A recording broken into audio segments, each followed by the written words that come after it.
MSNBC's Rachel Maddow is attempting to tie the Trump administration's travel ban to the deaths of the 4 U.S. soldiers in Niger. Take a listen to this. September 24th this year, so 3.5 weeks ago, the Trump administration announced its new Muslim ban. They added in Venezuela, and they added in Chad. The government of Chad announced that they had completed the withdrawal of all Chadian troops from their neighboring country, Niger. Right after that, that's when 4 U.S. Army soldiers got attacked by a large contingent of ISIS fighters in Niger, and 4 of them killed within days of the start of the Chadian soldiers being withdrawn. But does this conspiracy theory actually hold up? Here to weigh in is the former CIA-trained senior intelligence operative for the U.S. Army, Lieutenant Colonel Tony Shaffer. Colonel, thanks for joining us this morning. Sure. You heard what she had to say. What do you say about it?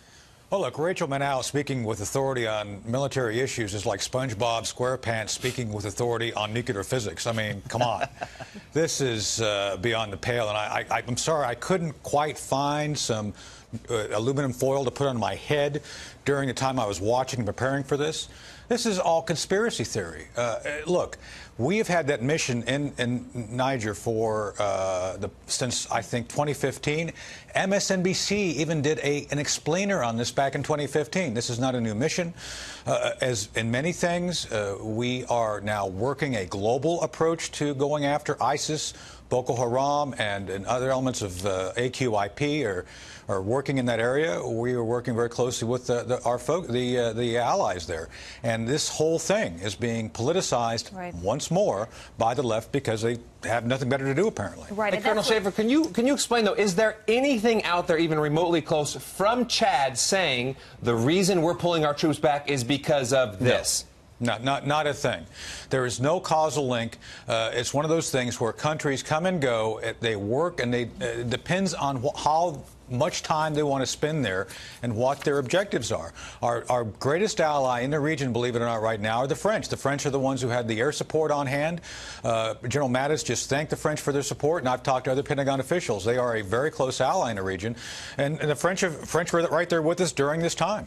Mm-hmm. And you're spot on when you say we've got to stop politicizing this. I mean, you think about those that died. Sergeant Johnson, who I was just reading a headline about, 25 years old, 2 kids, another one on the way, due in January. Yes. You're thinking about his wife. You're thinking about his kids and his family.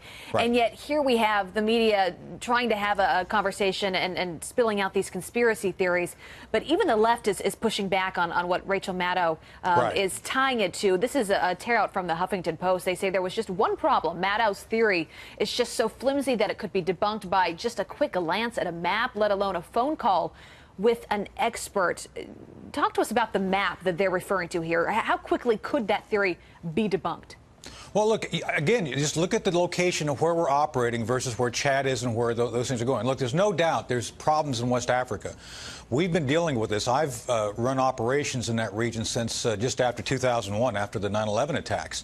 This is an unstable region, but again, Niger is the focus here, not Chad. And Niger has its own issues. So again, I agree with that assessment. And let's be clear on this. Back to your point, Abby, this is about soldiers. These folks, our troops, are out there doing a very hard job trying to extend the Pentagon success against ISIS in Iraq and Syria.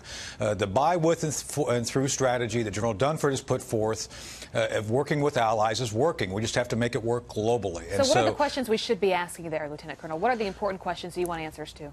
Well, the first question is, what can we do to ensure this doesn't happen again? We have to make sure this wasn't some sort of a green-on-blue violence. Pete mentioned Afghanistan before. We've had problems there with the Taliban infiltrating the Afghan army.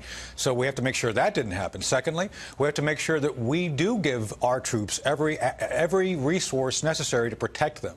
Again, it's tragic. This is horrible, but this is war. We are at a global war. And the third point is, look, President Trump has said we're going to win this. So that means we're going to have to put people at risk. This is no small issue.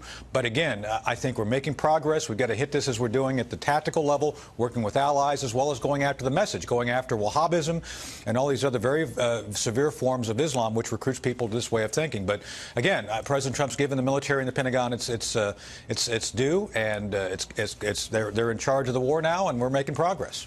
Well, Colonel Tony Shaffer, thank you very much for decoding Pete. tinfoil hat theories. You can put it on again later. I tried my best. Thanks. Tony Shaffer, good to see you this morning. Much appreciated. Good seeing you.